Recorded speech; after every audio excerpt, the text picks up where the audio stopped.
and there's intimacy on the radio, and there's naturalness on the radio that can never be replicated on TV. The marvelous resurgence of radio as a political force in this country. News-related radio programming is evolving. There's a huge hole in our dialogue that can be filled by the synthesis of traditional radio and the freedom that comes from a live podcast. You're about to experience Cowboy State Politics live. Here we go.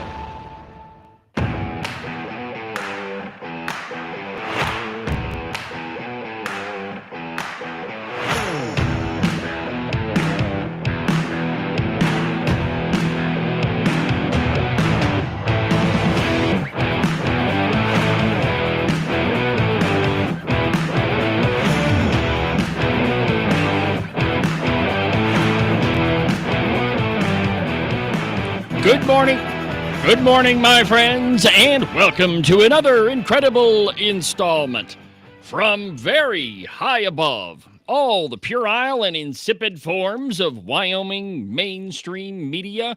This is Cowboy State Politics. I, of course, am your illustrious host, David Iverson, firmly ensconced behind the silver Cowboy State Politics microphone and broadcasting to you from the base of the Bighorns at the Cowboy State Politics studio in Sheridan, Wyoming. Good morning, my friends, and welcome to the program. Happy Friday. It's Open Line Friday.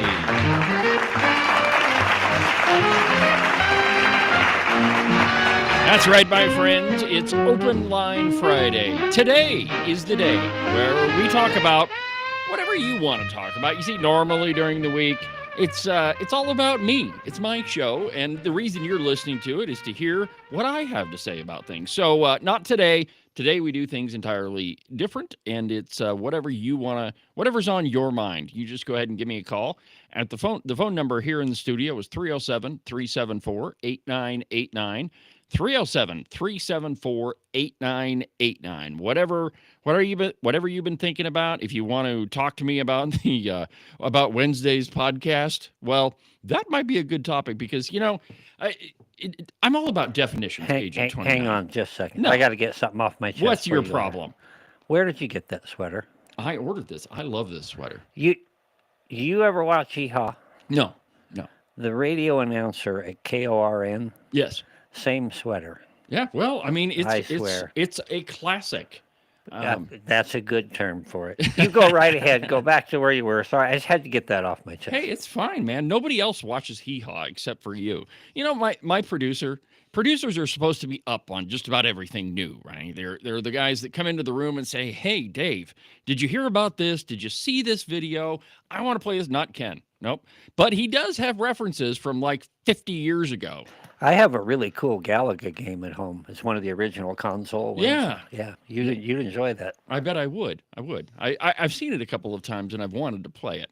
But anyway, my friends, welcome to the program. Happy Friday. There's been a lot of stuff that's been going on and probably some stuff that I'm not even aware of. But whatever it is, go ahead and give me a call. 307-374-8989 is the phone number in the studio. Now, a couple of things. If you haven't listened to Wednesday's podcast, and this is where I was going before I was so rudely interrupted by my producer. You know, definitions are important, but sometimes words mean different things in Wyoming than they do in the rest of the interwebs. But in Wyoming, when something goes viral, it's not that it has millions of views because there aren't millions of people that live here. But when it has thousands of views, we might consider that a wee bit viral. So Wednesday's podcast, so far, we checked it this morning, and it's been viewed around 10,000 times. And so I would say that I've got the attention of a few people on some school boards. But Wednesday's show was all about how the legislature passed, and Ken and I talked about this on the program. What was it, Wednesday? No, whenever the last time you worked was. It was, but the legislature passed House Bill 316, and in it had an 8.5% raise for all school employees, so teachers and staff. And the way it reads in the bill is professional, and I think says non-professional staff, but it means everybody. Well, that is not what Wyoming school boards did. In fact, only one county out of Wyoming's 23 actually gave a raise that was as intended from the legislature. And then they actually gave more than the 8.5%. They gave their folks a 10% raise, which is, by the way, I think is gigantic and good for them. Great job. But the other 23 counties, nope, they screwed their employees. All of them did. And some of them didn't give a raise at all. Others gave an insulting 2%, while a couple of school districts like the ones in Sheridan 1 and Sheridan 2, I don't know which one gave which one, but it was like 6% and then 5%. I mean, still a good raise, but not following what the law is. And this is the main problem, that we are so hung up on this dumb idea of local control. And I shouldn't say dumb idea, because at some point you have to have local control, but I think we take it to extremes. And we think that we can ignore state law because, we're in Johnson County. We could do whatever we want. Well, they kind of do believe that, but we take this local control business way too far, and you get the brunt of it, Ken. Yeah, I don't know that we take the local control business too far. It's that it's abused. Local control would be ideal because they're the people that are closest to you that you could actually go and talk to, and the higher, and I use that term rather loosely, but well, some of them are high. The more maybe I should change jobs. Anyway, they're the people that you can talk to. They're the people closest to the people. And ideally, that would be the way to do it. So we have these block grants. We give money to the school district, and then the school districts who are closest to the people decide how to spend it. But ultimately, the House is responsible for the purse strings. We have those purse strings.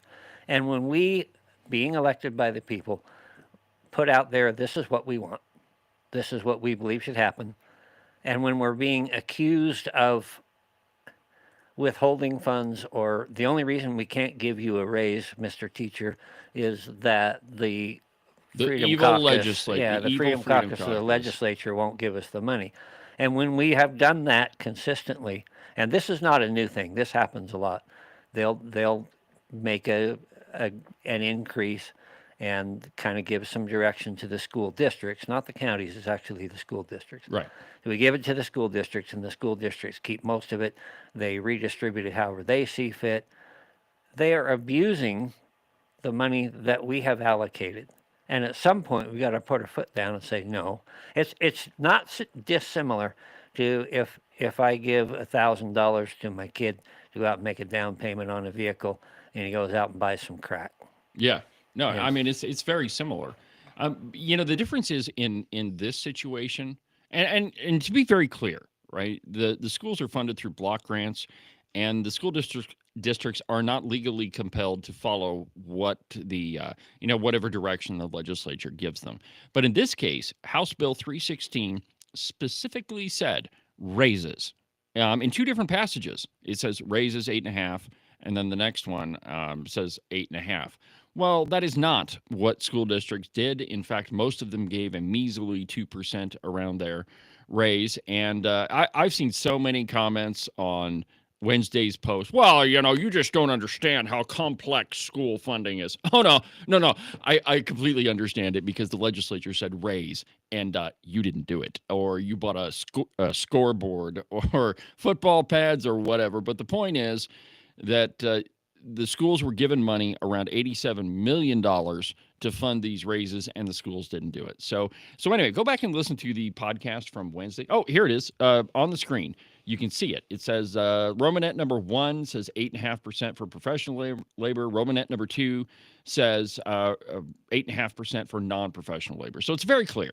It's just the school district didn't do it. Now, if you happen to be a school board member and you want to talk about this, or you're inclined to believe your local school board member, well, then go ahead and give me a call. The phone number is 307-374-8989. Now, conversely, if you think the school district are screwing their employees, which they absolutely are, go ahead and give me a call. The phone number is 307-374-8989. Also, yesterday's live program, the second hour, not to brag too much, but if you don't toot your own horn, nobody else will. It was absolutely hysterical. So if you missed yesterday's live program, go back and watch it. Now, today, we've got a pretty good program lined up for you. At the top of the second hour, we're going to talk to Marie Hamilton. She's a journalist that's starting a new media venture down in the southeast corner of the state. So we're going to talk to her a little bit, get what her new venture is. But what I'm more interested in is, why do we need another media outlet? I mean, I can give you the reason why I started Cowboy State Politics. It's because the Wyoming media is a bunch of liberals, and they don't report the truth, and they lie, and they obfuscate, and they have a political agenda. That's why I started this program. So we're going to talk to Marie, find out why they're doing what they're doing, and just talk about journalism in general. But we begin this morning with a wee bit of trolling, as Harriet Hageman would say. You guys get trolled so bad. We're going to get trolled so badly. Well, Trump has issued the what is quite possibly the greatest troll that I think that's been in his career. This is from The Blaze. Trump White House trolls every former employee, including Obama, with one single change. Now, a lot of folks are registered on LinkedIn. That's the professional site where you might get a job or whatever. Well, if your credentials say you worked at the White House, now it shows Donald Trump's face on it. Let me show you the tweet here. Let's see. Insert. Nope. Home. Here we go. From current slide. Here it is. Go ahead. The White House is now posting on LinkedIn and made their profile picture a picture of Donald Trump's face, which means if you worked at the White House in the past and it's on your profile, people have to see Donald Trump's face. Incredible. Here's what the piece says. Ex-employees of the White House will be haunted by Trump every time they open their social media. A simple move by the Trump administration means that every former White House employee will be seeing the president sooner or later. With just a few clicks, Trump's team implemented a serious joke, a genius joke that will last at least until the end of his term, and immediately struck a nerve with a member of the previous administration. Quote, one of the great trolls of all time. On the job posting and career networking site LinkedIn, the administration changed the White House's profile picture to Donald Trump, his 2025 portrait. First son, Donald Trump Jr., pointed out the change in a trolling social media post of his own. Quote, just confirmed. It's real. One of the great trolls of all time, changing the White House LinkedIn profile picture. A member of President Biden's administration did not appear amused by the photo, though, and got into a contentious exchange over the joke with a current White House staffer. So anyway, wonderful trolling from the White House, and I couldn't have done it better myself.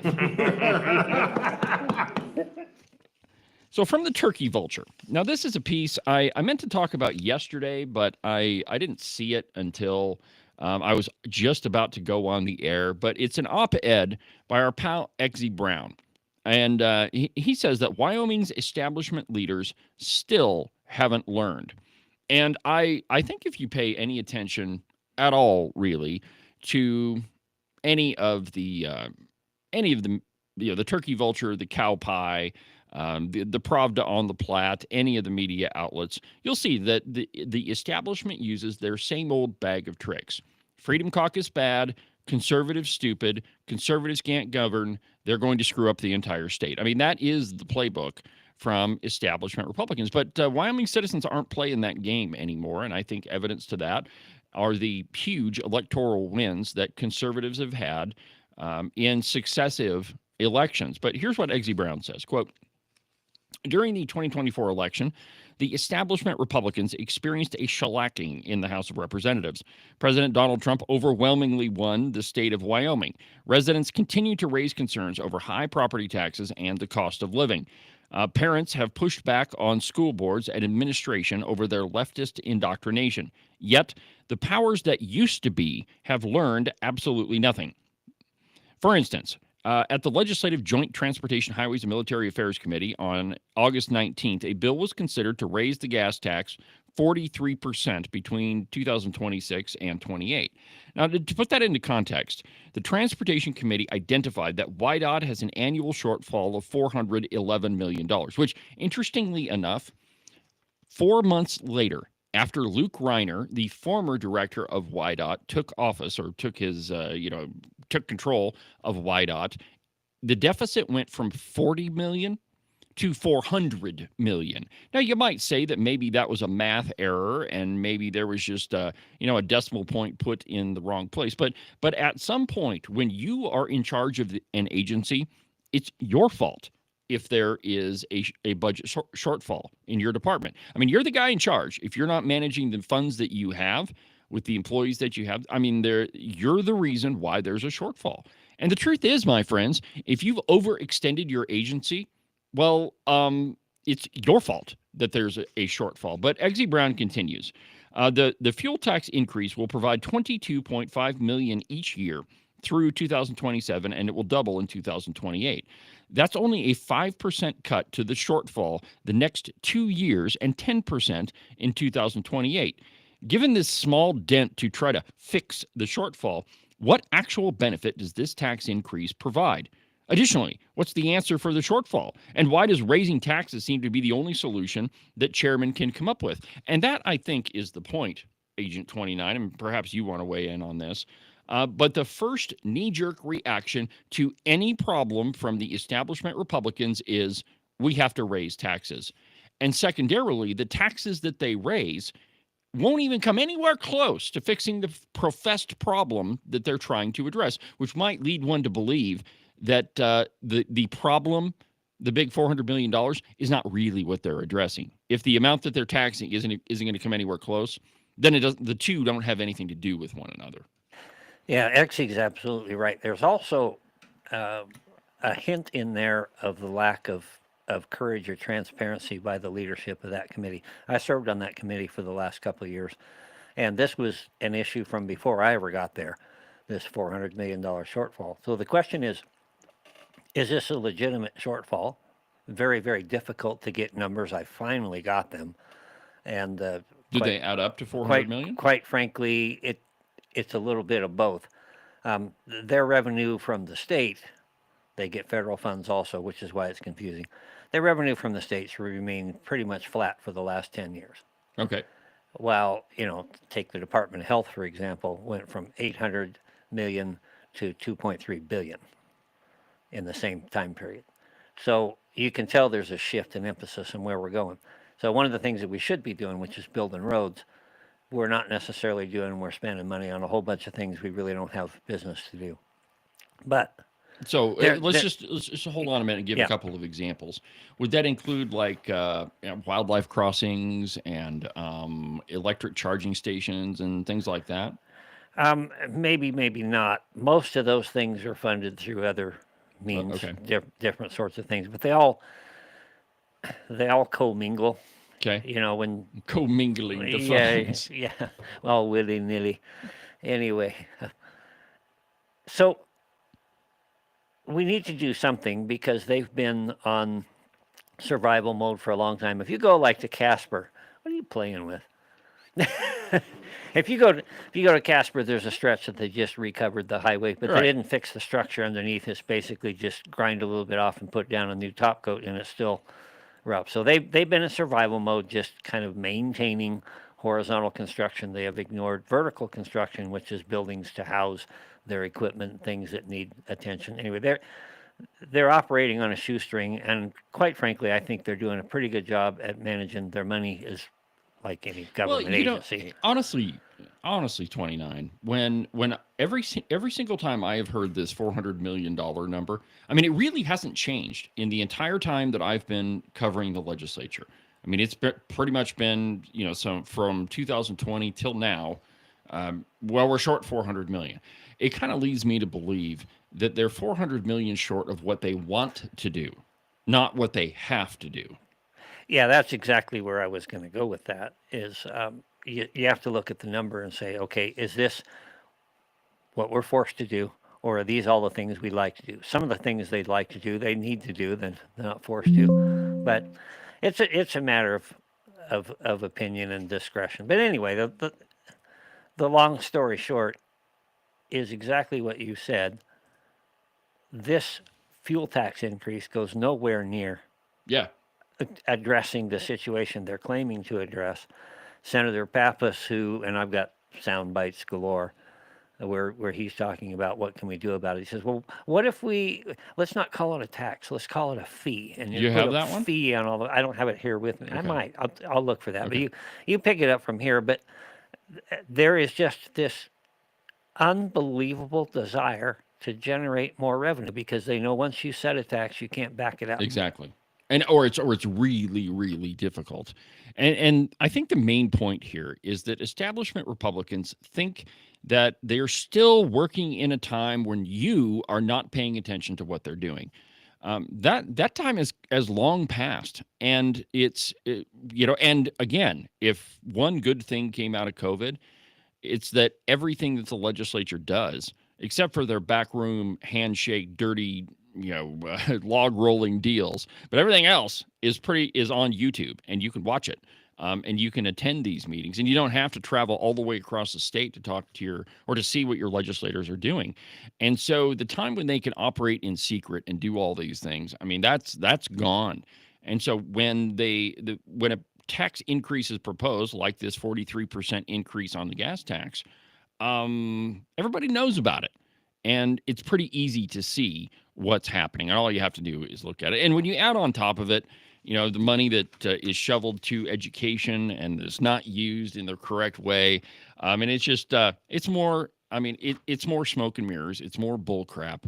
And, I hope these redcoats continue on because, quite frankly, Wyoming citizens are on top of it and can see what's happening. So I hope the redcoats keep doing what they're doing. Let's shift to a little bit of national news. There's been a lot going on lately. Of course, yesterday, if you paid any attention to the RFK Jr. Confirmation hearings, though I've got several different pieces of video from that one. It was kind of irritating to watch because the Democrats they don't possess the ability to let somebody else make an argument and then respond. If they had the courage of their convictions, if they actually believed what they were saying, it would be easy to debate back and forth with somebody who's in front of your committee. But they realize that most of their arguments are bullcrap. And so there's no way that they could sit there and listen to RFK answer them. Instead, what they do is just talk over each other. And let me just give you an example here. Play cut number 4. This is RFK Jr. and Elizabeth Warren. Check this out.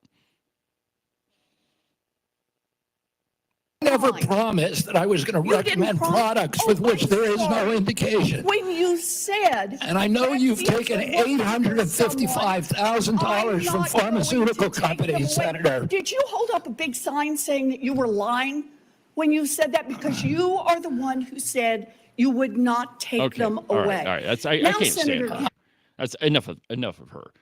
But my point is that they can't have a reasonable conversation because the Democrats don't have any ideas that really work in the real world. And so they just have to continue to shout over one another and think that, the higher the level the higher the volume knob is turned up, the more you're going to believe them. And it just doesn't work. Yeah, two things there. I like the way that the Wyoming legislature does it far superior. We have our lapses, but we maintain decorum. But isn't it rich to hear Elizabeth Warren talking about you're lying? Yeah. Give me a break. Pocahontas herself accusing somebody else of lying. The other thing that was interesting in that exchange was she's going on and on about how claiming that RFK Jr. took vaccines away from people. And he says, and it's Elizabeth Warren, I can't stand to listen to her, but he says, look, everybody can still get all the vaccines that they want. It's just not recommended, nor is it mandated. And in the middle of it, he says that well, you took $800,000 from the pharmaceutical industry. So, there's lots of stuff in there. But here in just a second, let's see, we got about 5 minutes. So we have enough time to do this. There was another piece from Tim Kaine, and I'm not exactly sure if this was at the hearing, but it's from The Blaze, and it's Tim Kaine shockingly compares the Declaration of Independence to Iran's theocratic regime. Let me just read a couple of the paragraphs here. Democrat Tim Kaine of Virginia failed to understand one of America's basic founding principles, instead likened it to the Iranian regime. In a Wednesday committee hearing, Kaine insisted that our natural rights are derived from the government, not from God. Kaine went on to say that the notion that our natural rights come from the Creator is extremely troubling, and compared it to Iran's theocracy. Go ahead and play cut number 6, Ken. Listen to this crap. This is amazing. The notion that rights don't come from laws and don't come from the government, but come from the Creator, that's what the Iranian government believes. It's a theocratic regime that bases its rule on Shia law and targets Sunnis, Baha'is, Jews, Christians, and other religious minorities. And they do it because they believe that they understand what natural rights are from their Creator. So the statement that our rights do not come from our laws or our governments is extremely troubling. The notion that rights don't come from... So the notion that rights don't come from government, it is extremely troubling. I've actually met Tim Kaine. He is an a-hole. I was working for a construction company in Virginia, and the guy that owned the company was a big-time Democrat. He brought Tim Kaine into the office. The guy wouldn't even shake my hand. Of course, he was standing in my office, which was an homage to George Washington. So maybe he didn't like that. But think about that, Ken. A U.S. senator is claiming that our rights come from government, and the very idea that they come from God, well, that's the same thing as Iran. Yeah, that is flat dab scary. When you get that detracted or that set aside from reality, and yet he continues to get elected year after year. What the hell? Well, and here's another scary thing. That guy could have very well been the vice president of the United States. I mean, thank God Hillary didn't win, and neither did Tim Kaine. But that's how close we came. And it is only in, and one of the reasons why I like all these little sound bites, because it is only in their moments of exasperation that they reveal who they really are. And I've often told you that if you let people talk long enough, they'll tell you exactly what they believe. You just have to wait long enough to hear it. And it is only in these offhanded comments sometimes that folks really believe, these really horrible things that, your rights come from government. Quite frankly, my friends, if your rights come from government, and they don't, they come from God, then they can be taken away by government. And above and beyond everything else, we don't legislate through the budget. Bring a bill, we can hear it next year. Yeah. Uh-huh. That's the angry leprechaun Cody Wiley. It's just whenever I saw Liz Warren talking about lying, that one popped into my head. I had to go find it. Yeah, Cody Wiley, what a piece of crap. All right, so let's go ahead and take a break, and when we come back, we'll continue. And I want to go through some of these sound bites with RFK Jr. because he does make some pretty good points, and we're going to have to put up with some of the talking over him, but man, some of the hits he makes are pretty good. So we'll do that after the break. But now, an extraordinarily outrageous profit timeout.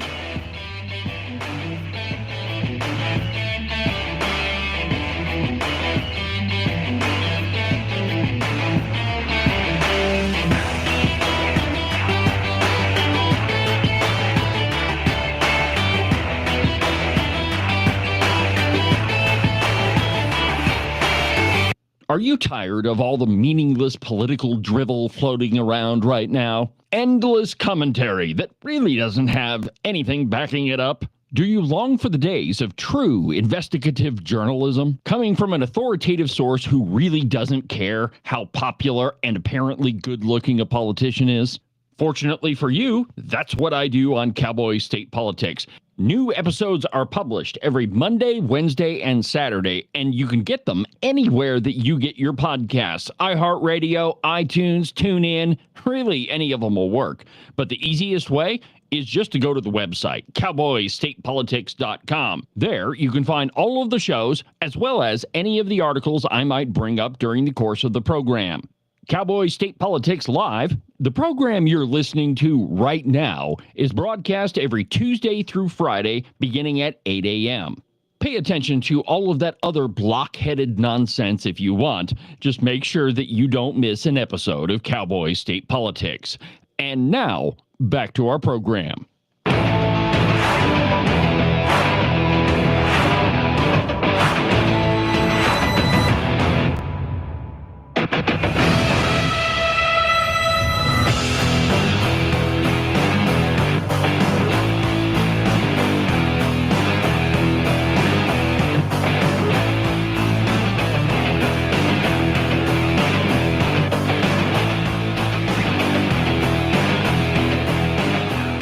Welcome back to the program, Cowboy State Politics Live on Open Line Friday. If you want to be part of the show, the phone number here is 307-374-8989.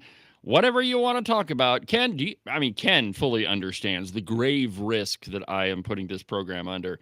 I mean, he gets terrified every time I say, let's take some calls. You got to see the sweat beads, bead up on his face and like drip down. Well, it's not quite that bad, but anyway.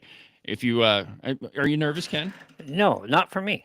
Okay. I'm afraid people might get the idea that I'm afraid to talk to the people out there. Absolutely not. Well, that is, that's what your competition says all the time. This might get me in trouble. Oh, what now?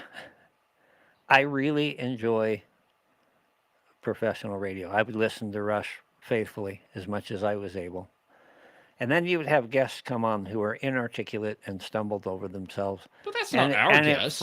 I know, and it frustrated me. And that's just kind of that instinctive. I want to hear Rush. I think we all want to hear Rush. But I think part of it too, and this is what I enjoy out of having the ability to take calls, is the uncertainty of it. You don't know what somebody's going to want to talk about, and I really enjoy it. It's kind of a challenge for me, right? I don't know what's coming. Can I respond? Which of course I can. It's me after all.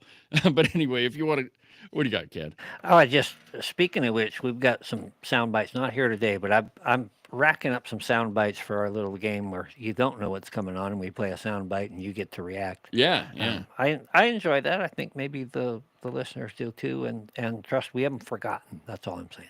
Well, there's, we've only got so much time, and eventually we're going to have to move to 3 hours, and trust me, I'll have to start show prep at like 3 a.m. instead of 4. But anyway, so yesterday there was a hearing in which RFK Jr. was in front of the Senate, and I got to tell you, it's wow. First, it's the Democrats that they don't have a logical argument to make, so they just want to talk over you.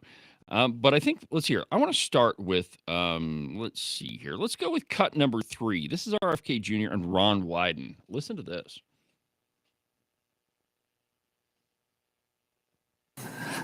Senator, you've sat in that chair for how long? 20, 25 years, while the chronic disease in our children went up to 76%. And you said nothing. You never asked the question why it's happening. Why is this happening?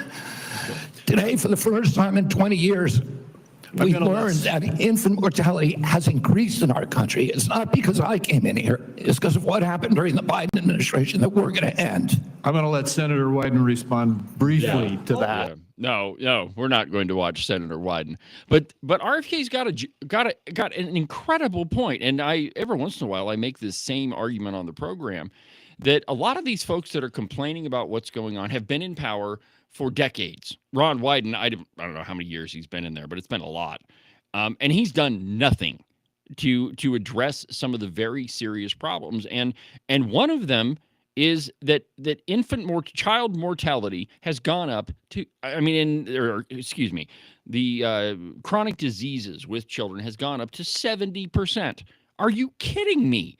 That a child that is born and that there is a very high likelihood that they're going to contract or that they have a chronic disease. And could it possibly be with all the crap that we're pumping into them? One statistic, and I don't know if you heard this one or not, 29, but yesterday it was pointed out that by the time a child is able to vote, they will have been jabbed 76 times.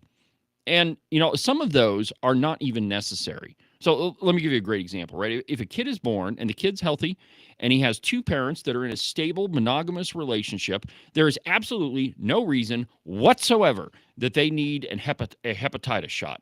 I mean, there's no reason for it. There's no way that child is going to contract hepatitis. Yeah, and in the old days, it used to be, what do they call it, the MMR, measles, Yeah. mumps, rubella, polio, those things. I'm certainly not anti-vax. I believe No. in fact, now we've got problems with measles creeping back in for a number of reasons. But 76 shots. I was a soldier. I went all over the world. I went into combat zones, and every time you go someplace, they got to give you another barrage of shots to go in there. 76 of them? Not near that. Right. I mean, it was A probably lot. It was probably in the 20s or 30s. 4 or 5, right? At a time. Well, sometimes 6 or 8, including anthrax. But see, you're a grown person, grown adult, and you volunteered to join the army or the military. And so, yeah, I mean, if you go to some of these places where there's a possibility of contracting cholera or malaria or whatever horrific other disease there might be, yeah, you got to have vaccination against it. But we don't have that problem here. I mean, there's no reason to have a lot of these vaccinations. And, I mean, there's, which one is it? It's smallpox that we've pretty much eradicated, right? That there's no way that, it's, I shouldn't say no way, but the likelihood that you're going to contract that is really pretty low. So there's really no reason to have a lot of these vaccinations. And when you bring up COVID, which is what Elizabeth Warren was talking about, I mean, those shots are ineffective anyway. Nobody is going to convince me that they saved anybody's life. In fact, I think that a lot of reasons why young people are dropping dead, and we used to it used to be on the news like one a week, man. This person dropped dead, this person did from a cardiac event, and I think it's still probably happening. The news just isn't reporting on it, but I think a lot of that is due to our monkeying around with shots that haven't gone through a clinical trial, and we don't really know what they're going to do. Yeah, the CDC is actually right now reviewing what's going on with the mRNA stuff. And in the midst of that, Department of Health is still pushing, get your children vaccinated against COVID. Why? Why? Children don't get sick from COVID. They certainly don't die from it. And most adults don't get sick from it either. And this is the thing that was going on for the longest time, like even during COVID. My dad's a scientist. He's a pretty educated guy, and his whole point was like, look, viruses evolve, right? They change, they adapt, and every living creature, the number one goal is to continue living and continue propagating. And so if a virus is deadly, it kills its host, right? There's no way that it can continue on. So what's going to happen is it's going to mutate into something that's less lethal. And that's where we're at now. There was, I saw a news report from California that they're going to mandate masks again. There's no reason for it. Okay, so maybe you have COVID. Oops. Oh, well. You get the common cold, which is probably way worse than COVID at this point, but you don't mask up and you don't mandate vaccines and you don't mandate masks. It is all to push a political narrative. Speaking of political narratives, here is what RFK was saying about the abortion pill. Play cut number 5.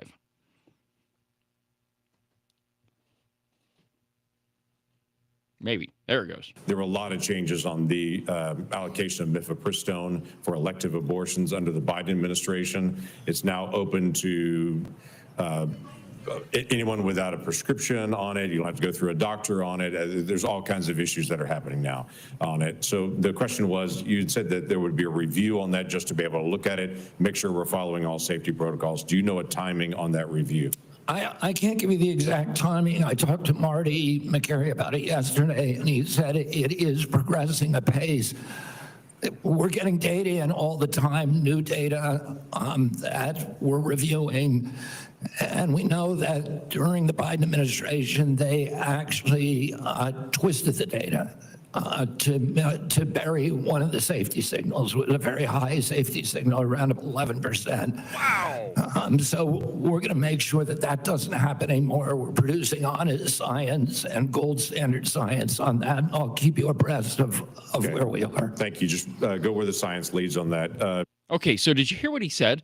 That the complication rate on mifepristone, which is the abortion drug, is 11%. Holy crap. And the CDC is saying, on their medical warning label, they're saying, and if you listen to it, he said it's below 1%. That's what the label says. But in reality, it's 11% complication rate. Holy crap.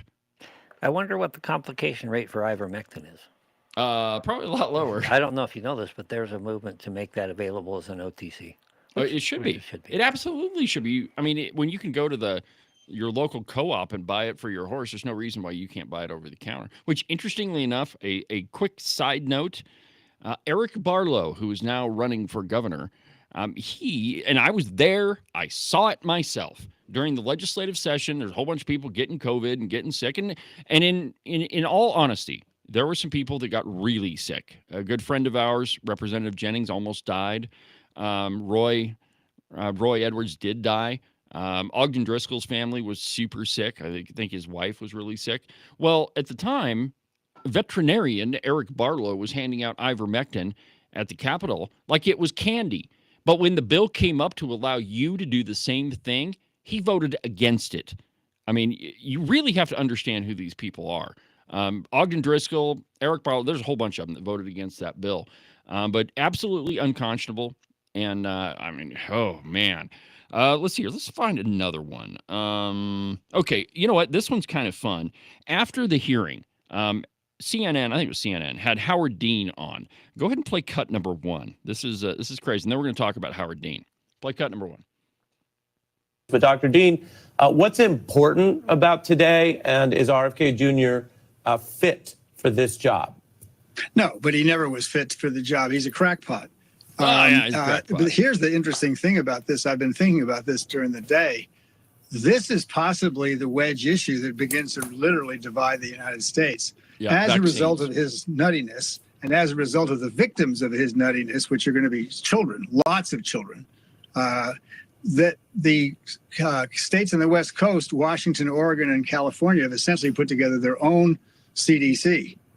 I think New England's going to join them. Massachusetts has talked about it already. I wouldn't be surprised if New York and some other places like Pennsylvania joined them. So you're going to have essentially two authorities, the CDC run by a crackpot, and then you're going to have a lot of states ignoring the federal government and making their own rules about all this stuff. That's good enough on that one. Okay, so good. Is all I have to say. That's what states should do. We shouldn't have the government involved in health care. Yeah, I'm thankful to say Fauci wasn't a crackpot. Yeah, not at all. But Howard Dean might be a crackpot. Now, it's been a while since we've heard from him. Every time some of these characters pop up, what goes through my head is, oh, another country heard from.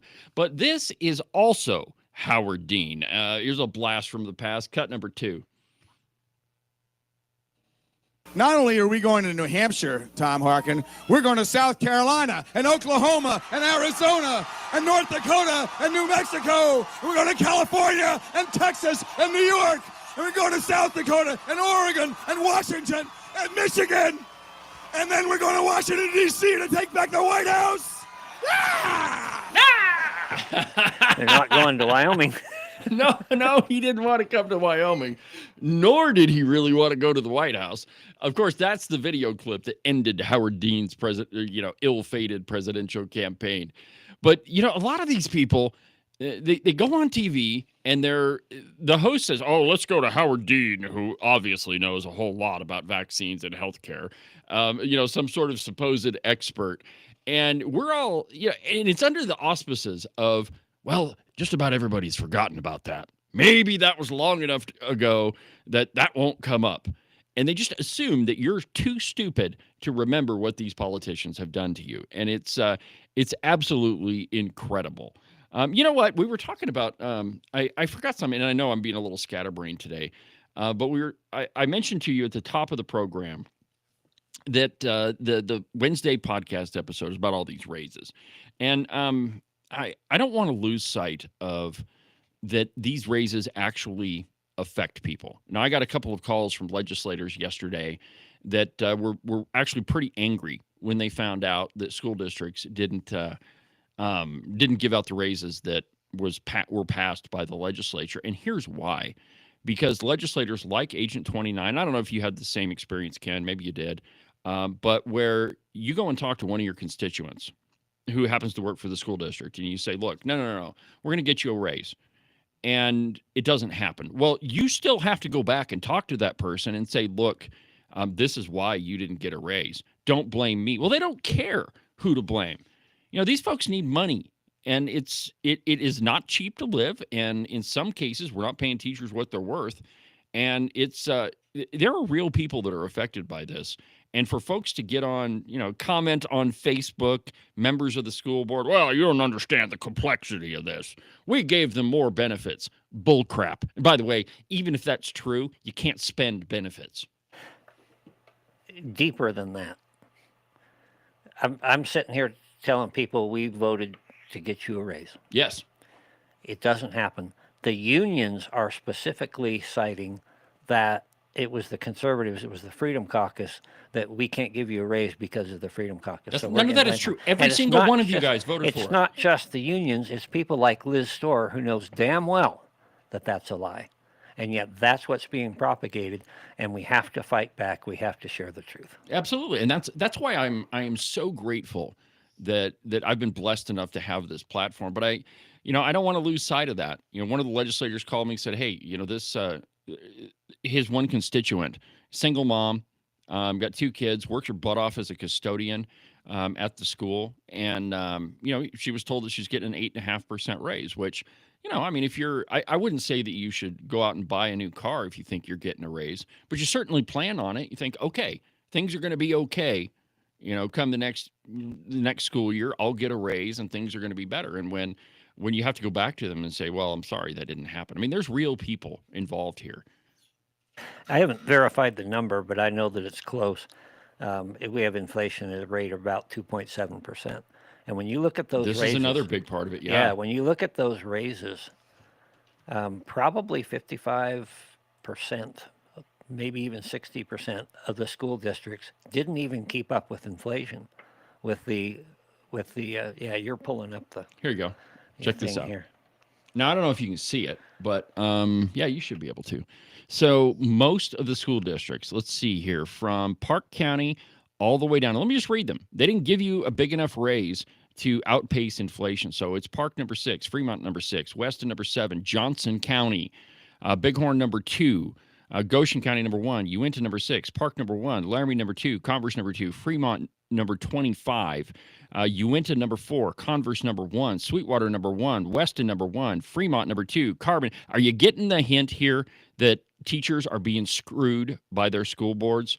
Platte County number 1, Carbon County. And now we're into the ridiculously stupid, insulting raises. So Saratoga, Carbon number 2, they gave their teachers a 0.89% raise. Who cares? That's so far away from 8.5 that it's not even worth talking about. Hot Springs County 0 gave 0, and they also took away, as I mentioned the other day, they also took away the 4-H program. Yeah, they got $87 million. The state set aside $87 million specifically for raises, and every school district except Sublette number 1 screwed their students or screwed their teachers, and here's a list of the counties that gave a 0% raise. Teton County number 1. The people that so riddle me this, riddle me that, Agent 29. Teton County, the most affluent county in America, could not give their teachers a raise, and they were given money for the state to do it, and they gave a big fat whopping 0. They should be ashamed of themselves. And frankly, every school district except Sublette number 1 should be ashamed of themselves because they're just screwing their teachers. And you know what?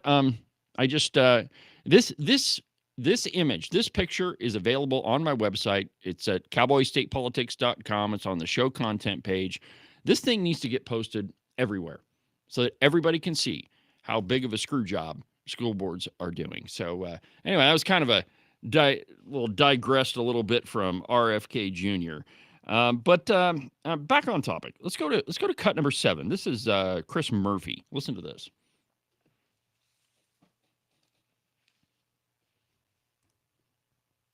This should be really alarming to every single American citizen because the word is out that the Department of Justice is going to be used to put you away for crimes if you oppose Donald Trump. What? But if you support Donald Trump, then you largely have immunity. That's what happened to Eric Adams. He was literally going to go to jail for mass-scale public corruption, but he got pardoned. The case got dropped because he pledged political allegiance to Donald Trump. That's not a democracy any longer. We are not living in a democracy. There's no rule of law. So wait a minute.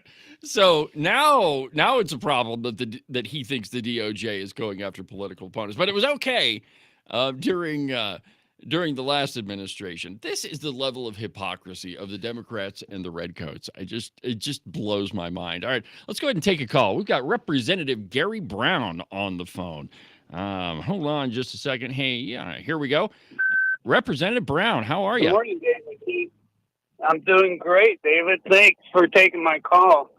I wanted to talk to you a little bit about these raises for the school district and for the professional and non-professional employees. Yeah, absolutely. That's a big issue. What do you got? Well, I have a constituent that goes to my church, and that person is a custodian for the school district down here. And during the session, that person came to me and was asking me about raises because they've been hit pretty hard over the last 4 years with inflation. And it just so happened we had just passed the bill out of the House that went through and the governor signed on these 316. raises. So I talked to her about it and told her that,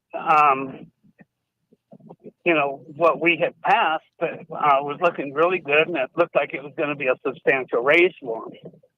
Well, then after I heard your show the other day, I contacted that person because I hadn't heard what Laramie County had gotten. And she told me she said, I can't remember exactly what it was, but she said it 2 point something, probably about 2.4, she said. And so then I talked to her about the bill, and she said, when I talked to them about our raises, they told us that there's nothing we can do more than what we're doing, but you need to talk to your legislators because we don't have the money. Wow. And yeah, that's exactly what they told her. And so I told her, I said, hey, we allocated $84.4 million specifically for those raises. So these people are being told that it's basically the conservatives in the legislature that are not giving you the raises. That's a big fat lie, man. And actually, it's absolutely a lie. We are very much aware of what we passed, and if they take this money and this is the problem with block grants. We give them block grants. They can do what they want with it, unfortunately. So and then we get the blame. Yeah, all right. So the average raise in Laramie number 1, which is Cheyenne, I'm assuming this is where your constituent works. The average raise was 3.02%, which is not to say that your constituent didn't get the 2.8 or whatever, but that's just the average. So across the board, people in Laramie County around Cheyenne got 3% when they should have gotten 8.5%. And I mean, it's just absolutely wrong. I mean, it's a big fat lie, and it really pisses me off. And it pisses me off. And David, this is the problem. This is a single mother with 3 children trying to make a living for her family, and political posturing gets in the way of this to blame the conservatives to get them out of office. In the meantime, these people are not getting what they need. This is what angers me so much. do what they want with me. Claim what you want to claim about me. But you leave the people alone. And when they deserve these raises, I'm just losing it over this fact that this person needs this money badly. Yeah. Yeah. And I think the comment I heard yesterday, and I won't say who mentioned it, but it was, well, they're telling us, well, we got more benefits.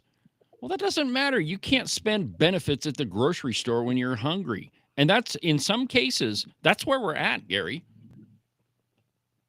Exactly. You're absolutely right. And even if they wanted to split it up a little bit and give them close to 8.5, give them an 8% raise and put 0.5% into benefits or whatever. But give them a substantial raise, and they're not doing that, David. There's a whole other factor that hasn't been brought up yet, at least that I've heard, and that is we hear continually we're not able to pay our teachers a competitive wage, and so we can't keep good teachers. Yeah. And so we have to have more money. Okay, we'll give you more money. That was the argument on the floor, Yeah, Ken. and it doesn't go to the teachers. What a disingenuous bunch of twits. Yeah, absolutely. All right, well, I guess the next question, Representative Brown, is what are you going to do now? I'm going to the school board on Monday at the 8th, and I'm carrying the bill with me. I'm going to give a copy to each of the school board members, and I'm going to ask them why is it these people are not getting these raises when specifically this was allocated for that purpose. Good for you. Excellent. Well, make sure you let us know how that goes and what happens. I can't wait to hear. But this is everybody. If you work for the school district, this is what you should be doing. Print out that bill and take it to the school board meeting and say, what is this? And then a copy of your raise and say, now explain to me why I got this. And make them answer the question and don't take any of this bull crap for an answer. Well, Gary, I appreciate you calling in, my friend. I got to run. But make sure you let me know what goes on at the school board. Will do, David. Thank you for the time. Yep. Thanks for calling. Okay, we're going to go ahead and take a break. And when we come back, we're going to be talking to Marie Hamilton, who is starting a new little media venture. So we'll do that in just a second. But first, an absolutely explosive profit timeout.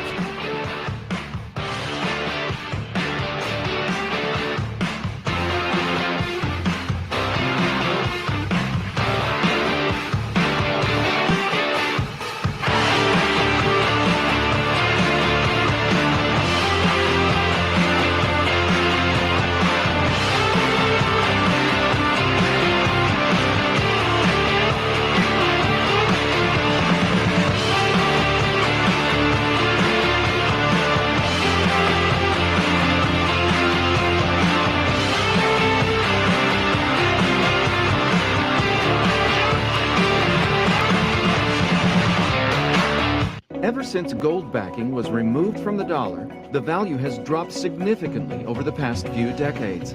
Experts say this is one of the main reasons goods are more expensive and your savings are worth less each year. How would you know how many dollars to save for retirement if the valuation of the dollar changes over time? Would you work all week for that $20 gold piece? Let's look at the valuation of this coin from the 1970s to today. When President Nixon took us off the gold standard in 1971, this coin traded for about $275. Today, it trades for about $14,000. Buying and holding rare coins using only a fraction of your portfolio is our suggested way to save for the future. Call U.S. Coin Capital at 1-800-878-2646 to get your free United States Gold and Silver Buyer's Guide. Make sure that you subscribe and follow the Cowboy State Politics podcast. You can do that from the website, cowboystatepolitics.com, or anywhere that you get your podcasts. That way, you'll make sure that you won't miss a single episode of Cowboy State Politics. Welcome to Lessons in Civility by Morton Buildings. Gentlemen, is your garage completely jam-packed full of all of your unnecessary crap? And your lovely wife has been on your tail, nagging you nonstop to clean it out? It's not because she just wants to incessantly irritate you. Chivalry dictates that you should clear out a space so she can park her car inside and you don't end up sleeping on the couch anymore. To do that, contact Nick and Jesse at Morton Buildings. Their phone number is 307-674-2532. Not only are they the experts in metal building construction, they're also skilled at keeping you out of the doghouse. One more time. Their phone number is 307-674-2532, or you can check them out at their website, mortonbuildings.com. This has been Lessons in Civility from Morton Buildings.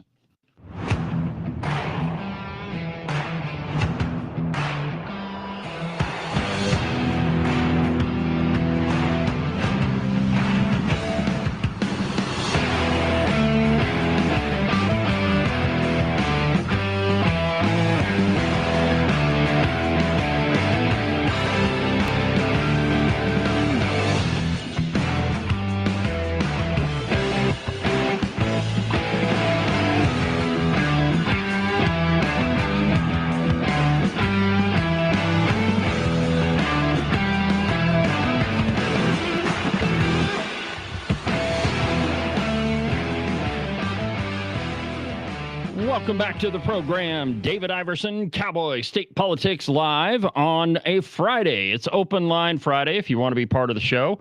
The phone number here in the studio is 307-374-8989. 307-374-8989. Now, as you often hear from me, there's a small, wee little problem with the media in Wyoming, and the biggest part of it is they're full of crap.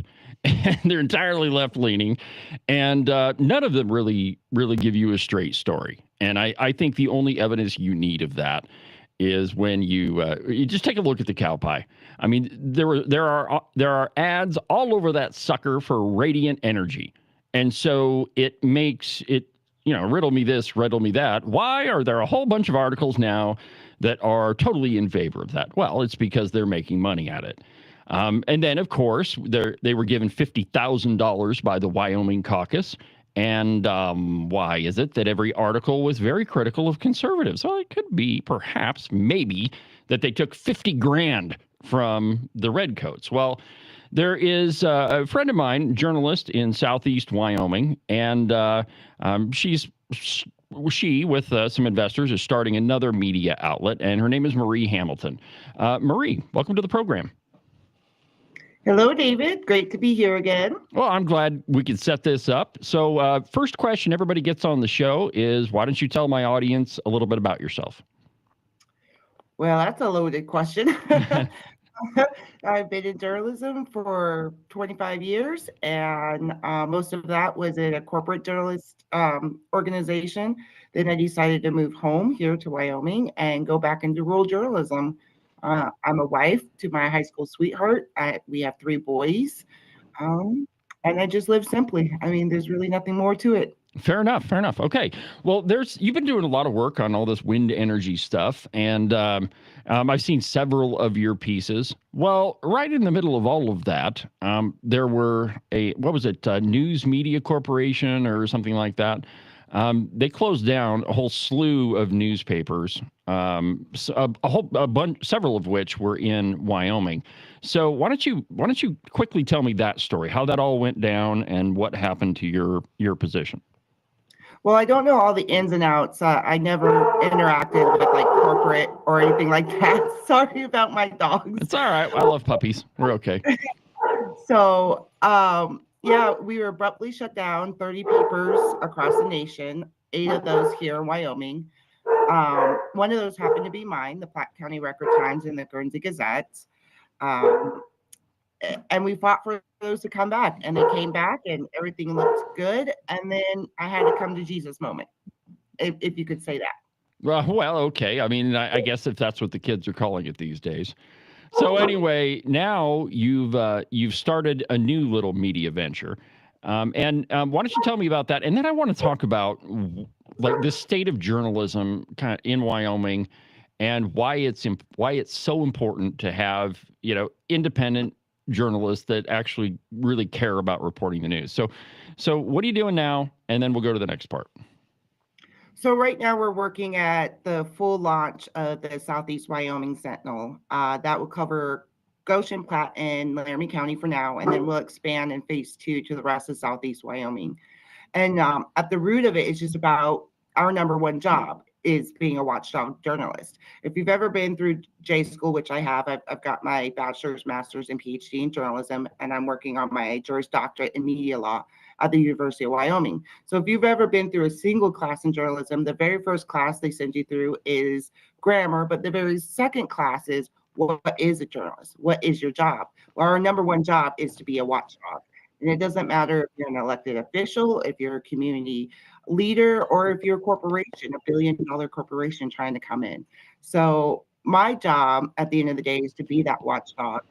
And with this new venture, I'll be able to be more of that watchdog with no boundaries, no one to tie me down, no one to say, oh, wait a minute, we need to play softball or we need to play nice with so-and-so or such and such.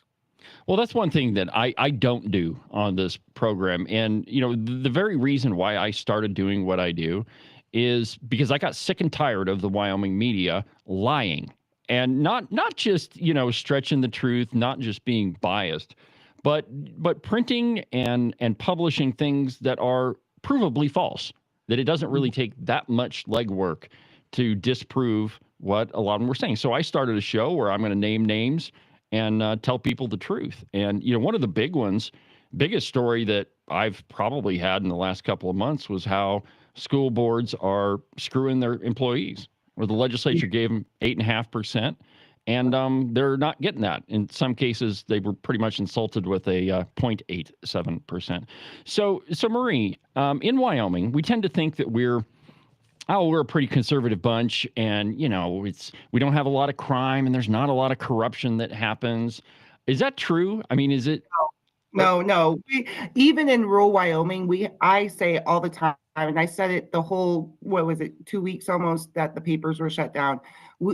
We have big city problems in our rural communities. We have drugs, we have crime, we have poverty. We've got every single conceivable issue that you'll see in Denver, Phoenix, New York, LA, whatever the big metropolitan area might be. We've got those problems here, and we've got the backdoor deals. We've got the handshake deals going on. And for whatever reason it might be, a lot of people are very hesitant on calling that sort of stuff out. But that's not me. I'm one of those people that, hey, you just engaged into something pretty unscrupulous, and that definitely needs to be brought before your readers. Right, exactly right. And I think, and I'm from Johnson County, and I often call it Hazard County because there's a lot of really crazy stuff that happens there that weirdly there's no explanation for. Money goes missing, and there's a whole lot of questions. Well, it's a journalist's job to expose those little things, and it's been my experience that the smaller the community. And let's be honest, Guernsey's not very big, and neither is Torrington. But the smaller the community, the more likelihood there is of some sort of handshake deal that was made sitting at the bar, or maybe the county commissioners go have a lunch, and oops, they had a quorum while they were doing that. And so, I think it's extraordinarily important for us to have actual journalists, and I really think that there's a real lack of those type of people that are like yourself, that are willing to name names and to call people out when they need it. So tell me what you're going to be doing different with the Wyoming Sentinel that is different from like the Tribune Eagle or the Pravda on the Platte or any of those outfits. What are you doing differently? Well, first and foremost, it's important to note that I'm not politically affiliated. You and I have had this conversation in the past. I owe no loyalties, whether it's an R, a D, Constitution, Libertarian, whatever it might be, right? So the news is going to be the news. It's going to be the facts. The same style of writing that I've always done, which is that is the profit right there. That's what people in Wyoming have said. That is what we want. We don't care about the politics behind it necessarily. We don't care about who's attached to that. We just want to know the truth at the end of the day. And so that's what's going to set us apart from pretty much everyone else, because we're not going to be chasing the state stories. We're going to stay hyper local. And we're going to utilize our community a little bit better than what we've done in the past. And that means that they're going to help be our eyes. They're going to help be our ears. They're going to help get us to where we need to go. And then, of course, always with the public records, we're going to have more public records. As you can see already on our Facebook page, we're linking those public records so you can go find them, which is quite frankly not what a lot of newspapers do anymore. No. Yeah. And that's one of the big things that I'm really proud of me doing on my program, is that I've got a whole page where, hey, if I mention an article that's and I'm referencing it, it's on the website, so you can go look at it. The big story I broke on Wednesday about the school districts, hey, that document that I talked about is right there on the website. You can go read it for yourself. And a lot of, and you and I've had this conversation too, and I think this one's going to be interesting. That most of the news that's reported in Wyoming is extraordinarily biased. Okay, now, and that's just my personal opinion, but I think it's pretty easy to see.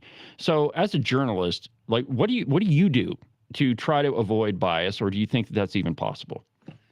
Well, there's always going to be bias from the words you choose, from the topics you choose to cover, from the way you choose to approach a story.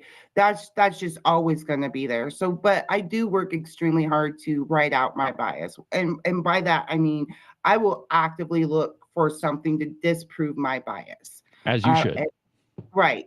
And a lot of times that works. I do find things that completely blow away my own bias. But then there are things that no matter how much I keep digging, it just confirms. And the part of my job as journalist is to take all of that stuff that I've found, right, that I've researched, public records, interviews, whatever it might be, and then bring it into a cohesive story that the readers can see kind of both sides, and then they get to choose. I'm not the arbitrator of the truth. I'm just the arbitrator of the information, which means I bring that information together. Then you guys get to read it, and then you can make your own decision based off of that. And that's what's probably going to set me apart from pretty much everybody. Yeah, and that's usually how I do it anyways. Well, and it used to be that you'd read a news article, and it didn't really matter what the subject matter was. But anyway, you'd read the column or the excuse me, the article, and then at the bottom it would say, "Now this is this author's opinion," and it just lay it out. And I don't think that we do that anymore. And it's, I once had a conversation with a journalist, and he kept using the term right wing or hard right. And I asked him, I'm like, so wait a minute, if you have a hard right, don't you necessarily have to have a hard left? I mean, is there not a left wing? And his answer was, well, no, they're all moderates. Well, that's not being fair to your audience. Nor do I think that that's reporting the truth. Okay, well, so where can people find you right now, and where in the future? Tell me how we can find the Sentinel. Sure. So right now we're on Facebook. If you go to Facebook and type in the Southeast Wyoming Sentinel or SEYO Sentinel, you can find us. We're across all social media platforms. We're going where our readers are. There are some social media platforms that I'm learning by fire because I just have never used them. So you can pretty much go on any social media platform and find us at this point. We do have our website, www.307sentinel.com, but it's not up and ready yet. It hasn't been published to the public, but it is ready on the back end. And then you can always come to our physical location in downtown Chugwater, or you can come to our board meeting, which we're having next Monday. Okay, great. So, what stories are you working on right now? Or are you too busy with figuring out X and Facebook? Well, actually, aside from being busy on board documents and social media, I am working on stories. So I am going to hit the ground running here soon, back on the wind stuff. There's been a lot of movement in that. There's been a lot of supplemental stuff. It involves many counties now, especially Platte and Laramie. There are some big things coming up. There's a hearing with the ISD coming up. So getting that information out to our readers is very vital. How this is going to interact with the other wind project, or how it's going to interact with the Black Hills project that's going to come straight through the counties down to Cheyenne. So there's a lot in the works. For now, we're putting all that stuff on Facebook because we don't want our readers to be without the information. and then we'll migrate it over to our Facebook, or I'm sorry, our website. Yeah, I know. There's so many like little websites and social media stuff. It's hard to keep it straight. Hey, a quick question. One of the stories I'm working on, or that I've kind of been reading up on, are all these data centers. Yes. And we don't have the power to support them at all. What's your make on those? What's your take on it? So I'm still looking into a lot of that, how that's going to work, the logistics, and a lot of these companies don't have to tell you who their power source is until after their permitting is done, right? Which is very disheartening if you think about the process. Like we should know who the power up company is, where the power is going, how it's being transferred. And the problem is they don't have to report that in their filings from what we're finding out. So this is kind of a crash course for us too. Since it's a new thing here in Southeast Wyoming. And so we're looking at these data centers. So we know 60% of our energy is regulated to go out of the state right off the top. Right. And Wyomingites use about 37% energy right now. And that doesn't include whatever drops off the lines as it's being transmitted to where it needs to go. So theoretically, and I've talked to the state utility commissioner about this, theoretically, Wyomingites probably are using more than that already without these big projects in place.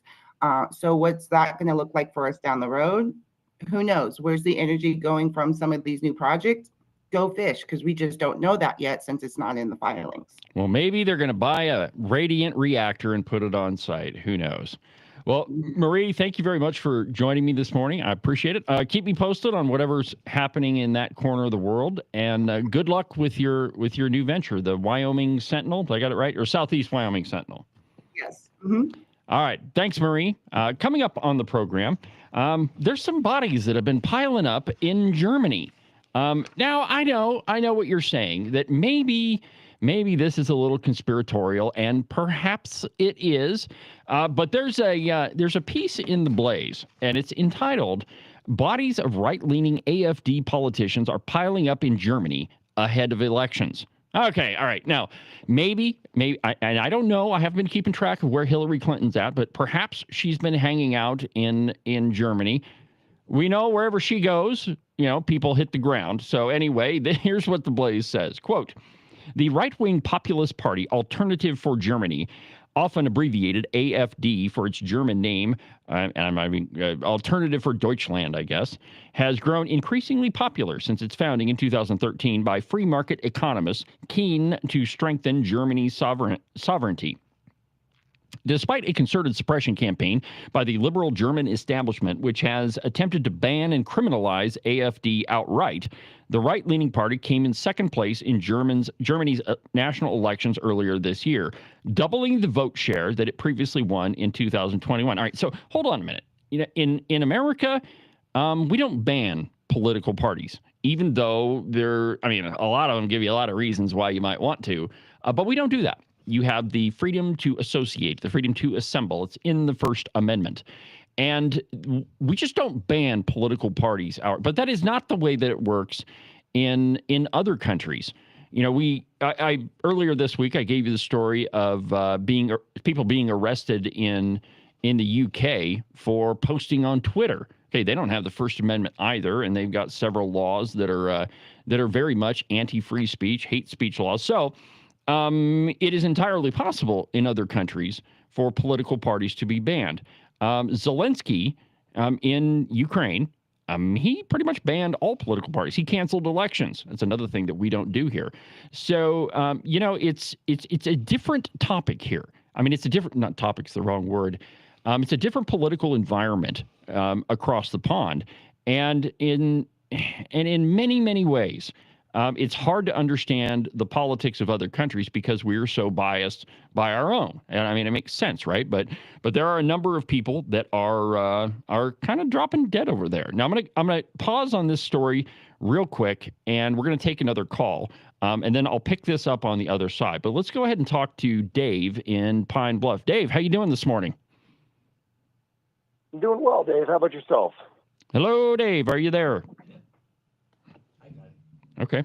Why don't I have him? My name's Alan Richardson out of Pine Bluff, Wyoming. Hold on a minute, Dave. I'm on my way. There we go. How are we doing, Dave? I'm doing all right. I was watching some videos over the last week. All right. How's it going? I mean, tell me about it. What's on your mind? Well, I think it has to do with George Soros. Okay. To be honest with you. All right, spooky dude. I'm all ears. Yeah. So in the video that I've been watching, and I'm going to have to rewatch it, it was basically breaking down, like, even though he stepped down from his political stuff here in the United States, allegedly, some of the vehicles that he's right, allegedly, right? Of course, love the use of that word. But what he's doing is moving into other parts of the world and disrupting their economic forms on the political side of the left-leaning side to the right side, if that makes sense. Yep. Even though in America we're still the same bird, two wings of the same bird, a lot of countries are very similar to that space after what we've been doing since World War II. And I think that it's connected somehow to him, I mean, or even any of that organization, right? And everybody on that list, Hillary Clinton's on that one, a lot of the, I say left side, but the old activist party or Democrats who don't want to say, and they say that they don't push that narrative, are somehow still connected to everyone. Yeah, absolutely. I mean, and it's, in my research, and I'm sorry, your name's Alan, right? Yeah. Okay, sorry, I misread my my little cue on my screen here. So anyway, in my research, spooky dude shows up a lot more than you would think, and there's even some places in Wyoming where his fingerprints are there, and so but a lot of these folks, and when you see, and I'm right before you called, I was talking about a story out of Germany that it wouldn't surprise me in the least if his fingerprints aren't all over this. And so, anything weird happens in politics. I don't want to say he's your go-to guy, but more often than not, he's your go-to guy. Well, yeah, if you know, and you have to be told, you're going to find out when you start deep diving the research like that. Like, it's mind-blowing. And this is one of the reasons why a lot of people are like, why do you live in Wyoming? Like, we're the least populated state in the country, and we pay lower in taxes than anywhere else in America. And they're just like, wow, you're a conspiracy theorist. And I'm like, you want to give me that label? I'll charge me with that. That's fine. Right. Well, and here's one of the first ones that I found it real quick. So the WEA, the Wyoming Education Association, their executive director is a guy named Ron Sniffen. Ron Sniffen is also the treasurer for the Equality State Policy Center, so the biggest liberal think tank in Wyoming. Well, guess who funds the Equality State Policy Center? Labor unions. And their number one funder gets most of their cash from the Center for American Progress. And I mean, that's not too far removed from old spooky dude. And there's been a lot of other cases happen. I think Agent 29's got something for you, Alan. Yeah, I have a question, Alan. You mentioned one of the reasons that you live here in Wyoming is taxes. How would you feel about a 43% fuel tax increase? Well, I mean, taxation is my favorite topic. I think it's everybody's. Well, I mean, I don't pay taxes. With how I've been able to do everything, I have an LLC and funnel my money through my LLC and then write it off on my taxes, which everybody can do if they research the rules. Right. And so, I wouldn't like, as a prior oil worker, I wouldn't like having to pay almost 40% for the gas. Well, and it's personally. And I got into an argument with a legislator. I guess it was last week. Actually, it was Ogden Driscoll and Ogden Driscoll, and then one of our county commissioners, Nick Siddle. But he said, well, all these companies, they pay all these taxes, and we've got to get as much tax money as possible. And my comment was, well, companies don't pay taxes, people do. And if you don't think that those taxes, whatever you charge for, whatever company, isn't going to get passed on to consumers, you're out of your mind, because that's like, we're the people that pay all the taxes. I mean, and that's what the left wants us to do, is they just want tax. Yep. Which is one of the biggest arguments that I cause on TikTok when I'm in a live. Like, why does your side want more taxes? And the centrist and the other side want to pay less in taxes because we want a legacy versus that. Yeah, and there's and I covered this on the beginning of the show. I don't know if you caught it, but there's an op-ed by Eggsy Brown it's in the Turkey Vulture, the Wyoming Tribune Eagle, and he asks that very same question, right? Why are you wanting to jack up the fuel tax when it's not even going to cover the problem you say that you're addressing? And the reason why you want the tax money is so that you can spend it. It doesn't have anything to do with the problem they cite. I mean, it's their main motivation is just to take as much money from us as humanly possible. Right. And I mean, in a centrist ideal of that is you tell me what you're going to use for the taxation and it's a good thing, maybe I'll pay the taxes. Yeah, absolutely. Well, Alan, I appreciate the call, man. I got to run. Make sure anytime you want. Absolutely. Have a great rest of the show and appreciate it. Yeah, have a good weekend, Alan. Take care. All right. So if you want to be part of the program, the phone number in the studio is 307-374-8989. Whatever you want to talk about, it's Open Line Friday on Cowboy State Politics Live. We're going to take a quick break, and when we come back, I'll finish up that story about the bodies dropping in Germany. More in a minute.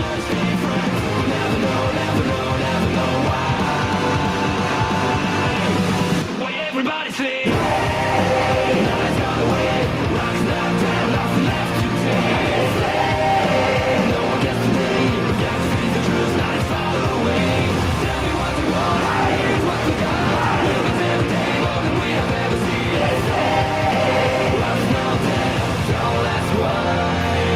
It's spring-ish in Wyoming.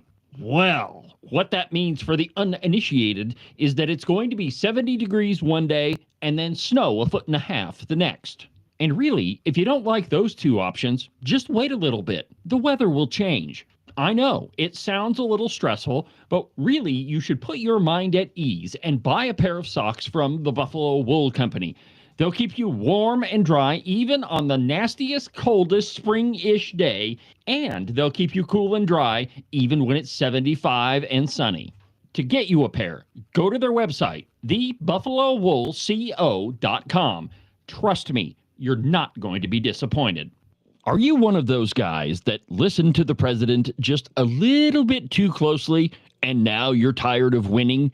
Are you getting the feeling that there's been way too many good things happening in our country and you just can't take it anymore? Well, if you are, and you think you should follow Rosie O'Donnell's example and get the heck out of Dodge, you need to call Rebecca Bextel at eXp Realty. She'll make those foreign country living ideas a reality for you. All you have to do is call 307-699-3519, and she'll make sure some freedom-loving, red-blooded American will now live in the home that you no longer want. If you want to sell your house, or if you want to buy one that's way better than the house you have right now, give Rebecca a call. Again, her phone number is 307-699-3519. I've never felt the freedom like I do. I feel stronger every day, don't you? Well, I can show you how. A new day, a new way. Watch out, I'm only gonna get stronger. A new day, a new way. Watch out, I'm only gonna get stronger. A new day, a new way. Watch out, I'm only gonna get stronger. A new day, a new way. Watch out, I'm only gonna get stronger. I've never felt the freedom like I do. I feel stronger every day. I'm only gonna get stronger. Cowboy State Politics is only going to get stronger. This program is expanding faster than I ever would have imagined, and it's all thanks to you, my friends. Thank you for watching. Thank you for listening. Couldn't do it without you. I really appreciate it, and I most definitely couldn't do it without the big man upstairs. We're very, very blessed to be able to do this program. And like I said at the beginning, man, all this is his. It's not mine. And frankly, everything, all the blessings that you've been given, you ought to be very grateful for them because they all come from the big guy upstairs. So before the break, we were talking about this right-leaning party in Germany and how some of those people are dropping like flies. And we don't know if Hillary Clinton's been around, but continuing on the article. So this right-leaning party, they're called the AfD, or the Alternative for Germany, Alternative for Deutschland, is hoping for continued success in local elections that are scheduled for the 14th of September, the day after my birthday. Yes, that's true, my friends. My birthday is on September 13th. If you want to send presents, feel free to. I mean, it's whatever you got. Just totally joking. But the AfD is creating kind of a problem for some of the left-wingers in Germany. On Sunday, Alice Weidel, the federal co-chairman of the AfD, confirmed the report from the German public broadcaster WDR that 4 candidates, Stefan Berendez, 59, Wolfgang Seitz, Ralph Lang, and Wolfgang Klinger, had died suddenly and so they say, unexpectedly. Wait a minute. So 4 of their top candidates take dirt naps right before the election. I don't know about you, my friends, but that doesn't sound like a coincidence to me. It's statistically impossible. Statistically thin. All right, so here's what they say. Stefan Homburg, professor emeritus of economics at the University of Hanover, said on X that the cluster of deaths were statistically almost impossible, a claim that elicited concern from former Trump advisor Elon Musk, who noted a day earlier that either Germany votes AfD or it is the end of Germany. The early and mail-in ballots cast for the dead candidates have reportedly been invalidated. Of course they have been. I mean, this is corrupt. I mean, it's not even corruption. It's murder. Murder, as the lovely Christine would say. The AfD Regional Association in the North Rhine-Westphalia revealed that as of Monday, there were at least an additional 2 confirmed deaths of its politicians. So now we're up to 6. In my view, it is statistically striking and currently difficult to explain, the AfD Deputy Federal Chairman Stefan Brander said. I have never heard in my life that politicians of a party die in such a short period. Well, they're being killed is what's happening here. My friends, there is a concerted effort the world over to prevent conservatives, say that one a couple of times fast, from gaining power. And the reason for it is there is a number of groups that are, and this is going to sound super conspiratorial, but I don't think that it is.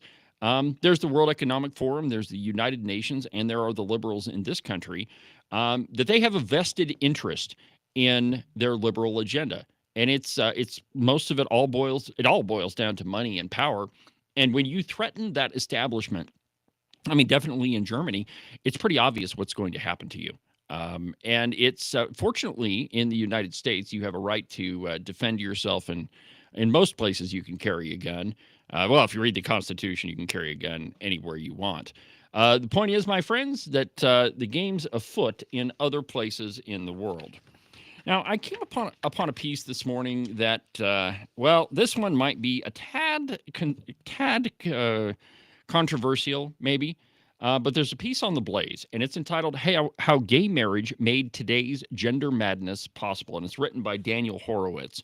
I really like his writing. He's been invariably, he writes some pieces about Wyoming. He's one of the only national type columnist types that pays any attention to what happens in the Cowboy state. But here's what he says.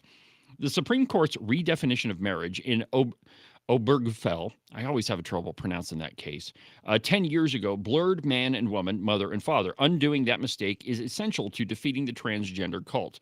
And there's been a lot of news, the last, 5 years about these folks that believe that if they're a man, they can become a woman and vice versa, or a giraffe. But this is a different, and I think that Daniel Horowitz is most definitely onto something here. Quote, gay marriage is not just a step down the slippery slope toward today's gender dystopia. It was the first manifestation of it. Now that a broad reawakening has exposed the harms of gender ideology and the denial of natural law, Republicans must press beyond protecting women's sports and opposing child castration. Which, let's be honest, that's what all these so-called gender-affirming treatments are. They're not, how can removing a person's body parts affirm who they are? I mean, it just that one's kind of always made me wonder. But anyway, we must return to the root of the problem, the definition of marriage itself. Now, years ago, Rush Limbaugh talked about this on his program, and this is actually the beginning part of a soundbite I use all the time, that words mean things. Go ahead and play number 8, Ken. Marriage, there's a definition for it. It means something. Marriage is a union of a man and a woman. It's always been that. If you want to get married and you're a man, marry a woman. Nobody's stopping you. This is about tearing apart an institution. This is about destroying an institution. It's not about equal rights and fair rights and civil rights. That's the game. That's the illusion that all this is about. They seek to make us poorer through environmental laws and rules. They don't give a damn about elections unless, of course, they win them. When they win elections, they are said to have a mandate to do whatever they wish. If they lose elections, they turn to the courts, like this judge, and the bureaucracy to move their agenda, and to hell with elections.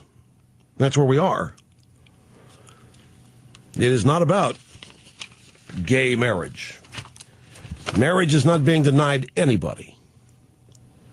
Everyone has the equal right to marry somebody of the opposite sex, which is what marriage is. That's the equal protection. It's not marriage if two people of the same sex get married. Call it what you want, make up a new name for it, but it isn't marriage. 2 + 2 is 4, not 5 if you want it to be 5. And this is not to be discriminatory. This is to stand up for language. Words mean things.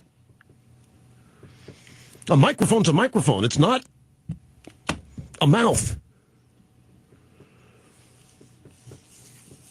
Marriage is what it is. Discrimination is what it is. Exactly right. And the left does this all of the time. They take words that we know what the definition of them are or is, and they try to change it. So automatically, an institution like marriage, which is based in the Bible, which is a union between a man and a woman and a promise made before God, that's what marriage is. It is not two men getting married or two women getting married. And I personally, I don't really care what people do in their own personal lives. If you want to strike up a contract, if you want to go to a judge and have a civil union, fine, do it. But it's not marriage. That's what Rush is talking about. Words mean things, and the very idea that marriage can become something that it is not, that it has never been, there's no definition. Well, there might be a 2025 definition that says that men can be married, but or women for that matter, but it's not marriage. And the trouble is that when we try to manipulate words and manipulate language and it's an attempt to convince you of things that are not true. And if you can redefine those things, that is, if you can convince people that what was a union between a man and a woman is somehow now a union between two men, then it's not that big a step to say, well, if you're a man, you can become a woman. I mean, it is at its foundation trying to undermine truth, the very truth of things that we have known for our entire existence. This whole transgender thing, this whole gay marriage thing, it is a new phenomenon. It is not something that has happened, back 2,000 years ago, or 3,000, or I mean, pick any number that you want, but it is what it is. And if you are engaged in an attempt to redefine things to convince people of something that's not true, I mean, we have to call that out for what it is. It's not the truth. There's another factor that broadens this discussion a little bit, and it's being played out in Wyoming right now. Marriage, you mentioned it in your monologue there. Marriage is instituted by God. Yes, sir. Marriage between a man and a woman, instituted and blessed by God. That's what marriage is. Marriage is not a function or the proper role of government. No, it is not a function of the state. Exactly. And so when we had the discussion in the state about should someone be able to get married at 16, and that has been played back against us, you want to be able to marry children. No, that's not what it's about. What it's about is holding marriage separate from the government. If a family decides that the right thing to do if a young girl gets pregnant is to get married so that that child will have a mother and a father both, and they work it out, that is not the government's business. And that's what that bill was about. And it's being twisted around into the idea that, well, you just old white men, you just want to be able to marry young girls. That's not it And at all. It is a vast perversion, and it's disgusting. Oh man, and they beat you guys over the head with that thing. And frankly, like every conservative. But Agent 29 is exactly correct here. The government doesn't have any place in these discussions. But liberals and redcoats, I guess they're one and the same, they think the government needs to be involved in everything, which is why they're able to undermine our schools and undermine all of our institutions that have been around for forever. And if they can do that, then they can change anything that they want. Exactly. That's my point. They want to be able to co-opt any and everything. They want to be able to infiltrate the school systems. They've done that. They want to infiltrate the churches and tell you how you're going to operate. They've done that. At the same time saying separation of church and state, separation of church and state. The problem with governments of men, because men thirst for power, is that there is never enough. It is insatiable. Absolutely. You know, a really good example of this, and this might seem kind of like an obtuse comparison, but I have a history book from the 1950s. It's one of my favorite books. And it's beat up, but the front cover of it says printed for use in Pennsylvania public schools, I think is what it said, but it was printed in Pittsburgh.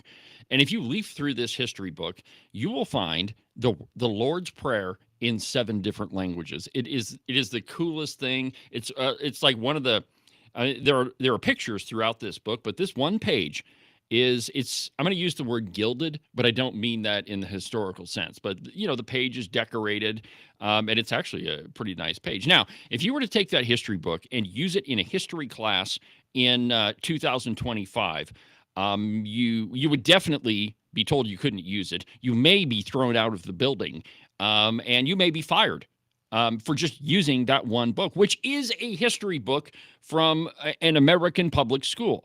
Now, let's juxtapose that with taking some materials that are in our public schools right now and put it back in 1955 or whenever that book was printed. It was in the 50s. So if you tried to take some of the material that exists in a public school now and use it in a school in 1955, you would most likely be arrested because it would qualify as pornography. You see, my friends, the definitions of a whole host of different things are being manipulated by the left to convince you of things that aren't true. And a lot of this, and I think Daniel Horowitz is onto this, that a lot of this confusion, which is what it is, I mean, the evil guy always tries to confuse. That's the best weapon of the left. It is the best weapon of evil, is to confuse the things that you know are true. I mean, what did the snake tell Eve in the garden?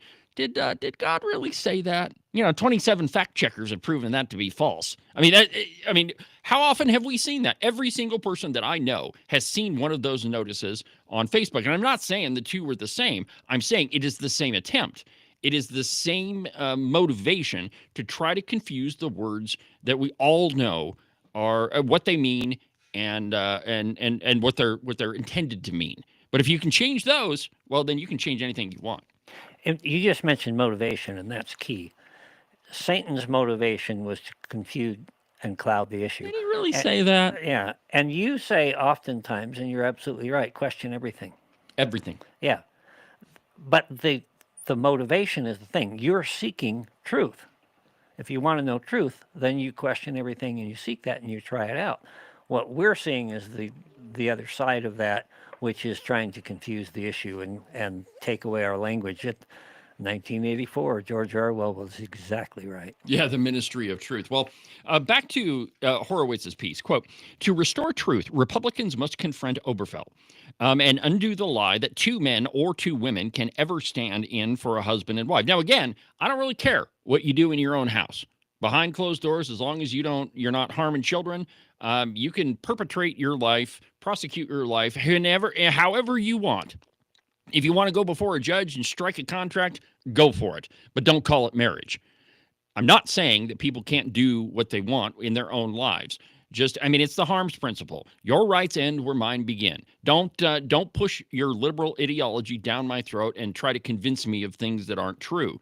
But what Horowitz is saying is we've got to confront the essential lie where he believes that a lot of this started. And he continues, the rot spread quickly following the 2015 Oberfeld decision. So remember, it's only been 10 years since that court decision. A bunch of people in robes decided that marriage is now no longer between a man and a woman. It's between two men or two women, or, and I mean, there are other stupid examples of, or I shouldn't have used that word. There are other ridiculous examples of people marrying all sorts of different things, a fish or a dog or whatever.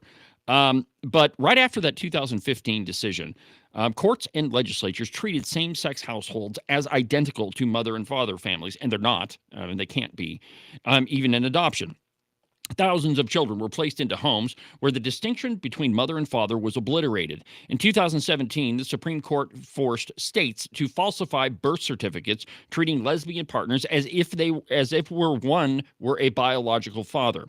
In Pavin versus Smith, the court required Arkansas to list both lesbian partners as biological parents when one conceived through artificial insemination. You see what I'm getting at here? That it is physically impossible for two people of the same sex to conceive a child. That is not a thing. I mean, it is physically, biologically impossible, and yet the state intervenes in something that it doesn't have any business intervening in and creates the lie. And that says that two people of the same sex can be biological parents. It's not true. In the last legislative session, there was a representative, a couple of them, on the floor that said, well, your sex is whatever your birth certificate says it is. No, it's not. That's not true. That's a lie. Your sex is whether you have XY chromosomes or you have XX chromosomes. That's what it is. You are either a man or a woman, and you can't turn into another one. There was never a time where any person on the face of the planet was at one time a different species. You are not at one time a giraffe and turned into a human. You've been a person your entire life, from conception unto natural death. But when the state gets involved, you can manipulate these decisions and you can convince people of things that aren't true. Paul said they turned the truth of God into a lie and worship the creation more than the creator. Exactly right. Exactly right. So in Pavin versus Smith, the plaintiffs demanded more, that their arrangement be treated as biologically identical to a natural family. Justice Neil Gorsuch, in a dissent, noted that, quote, states had every interest in preserving the integrity of birth records for public health, citizenship, and genetic history. Yet the court pressed forward in defiance of nature, reason, and common sense. Now, as Republicans, as conservatives, as Christians, we can't flinch in this, ladies and gentlemen. We have to stand firm for the truth, however difficult it may be. And you don't have to be brutal about it. You just have to say these are the facts. This is man, this is woman, this is the truth, and this is not the truth. And I have these conversations all the time on the program saying these things are true over here. These things are false over here. And you don't have to be offensive while doing it, but we just have to speak the truth. Now, despite this, some Republicans now claim that we can separate the fight against transgenderism from the fight against gay marriage. They're wrong. Even if one tolerates homosexuality in a secular society, that does not justify redefining marriage and giving gay couples adoption rights. Doing so enshrines the very gender-bending myth conservatives claim to oppose, the idea that man and woman, mother and father are interchangeable. They're not. They're not. It is not true, and it never has been true. Now, the piece, and I suggest that you go read this. It's posted on the Blaze right now. And it's an interesting discussion, and I think it's one that, like, if you really want to understand part of the, and perhaps the genesis of the fight that we're in, you have to understand where it started. Now, let me take this a step further to something that we're dealing with right now. And this is a conversation, and I'm glad we're doing it right at the end of the program, because this might explode into something a lot larger. But there's a push by the Trump administration to deny those folks who are transgender the right to own firearms. Now, I want to be very clear about this. We have laws on the books, some of which I agree with, some of which I don't agree with, but they are the law nonetheless. And the Second Amendment is very clear. It says the right of the people to keep and bear arms shall not be infringed. Now, we have agreed as a society that there are some areas that might affect that, whether you're judgmentally incompetent, whether you're an insane person, whether you're under the influence of drugs. Now, I don't agree with the Brady check. I never have. I don't think that your right to own a firearm should be infringed, period. But as a society, we've passed those laws. Now, I would take a step further and say, just enforce the laws that we have. And quite frankly, just because of a person's sexual preference, that doesn't mean that you can take away their right to a gun. There are crazy people all over this world that kill people with guns, all over the world. But that doesn't mean that it has anything to do with their sexuality. And just because a person may be confused up here about whether they're a man and a woman, that doesn't mean that they can't own a firearm. You cannot take away a person's legal right to exercise the Second Amendment and to possess a firearm. I don't care if they're transgender, gay, straight, lesbian, whatever. The Second Amendment is clear, period. I mean, and I don't see any way around that. And you don't often hear me be critical of the Trump administration. I have, but in this one, they are dead wrong. I mean, there is no question about it. You cannot take away a person's right to own a firearm. And if they haven't been judged, and here's the reasoning they're using. That if you're transgender, well, obviously you're mentally deranged. And while I might say that there's some credibility to that argument, I mean, if you're denying reality, you are by definition kind of crazy. But that doesn't mean that you've been judged, incompetent by the way we put it in the Wyoming Constitution is by a court of competent jurisdiction. That just because you claim to be something that you're not, that doesn't mean that you've been judged incompetent by a court. And, the Wyoming Constitution is clear. In Agent 29, I'm sure you can quote this one for me. What does it say about the right to bear arms? I don't know. No, it will never be denied. That's exactly what it says. This whole thing is akin to red flag laws. Yes, it is. And that's what you're bringing out, is that you're losing your rights before you have been tried and convicted or found in that. And even, I have some argument with some of the discussion about mental capacity and whether or not you can defend yourself. I understand, obviously, the practical rationalization there, but the words of the Constitution, as it remains, are very clear. Absolutely. And I'm looking for it right now, but there is a headline on Breitbart. Here we go. Let's see here. Trans gun debate. ATF form lets gun buyers identify as male or female or non-binary. And there's another one that says something like the Trump administration is onto something about this transgender gun ban. My friends, that is absolutely wrong. If you value your firearms, if you value the Second Amendment, you should be absolutely against this. And I know. It's a subject that we just spent probably 15 minutes talking about, gay marriage. But that doesn't mean that disqualifies you from owning a firearm. In no way does it. Can you imagine if they said you wouldn't be allowed to vote? It's exactly the same thing. It's the same thing. We have certain rights granted to us by God, and that's one of it. them. Yep. And it can't be taken away from you just because of who you choose to go to bed with or your own personal beliefs. I mean, wait, I forgot. Earlier in the show, we learned that those rights are granted by government, and it's absurd to think otherwise. Yeah, Tim Kaine. And, that's another good point, Ken. Now, if rights are granted by government, they can be taken away or they can be changed by government. And this is a perfect example. The Constitution is very clear, my friends. It says the right of the people to keep and bear arms shall not be infringed. And if you're a conservative, I mean, if you really are intellectually honest about who you are and what you believe, then you have to be against this.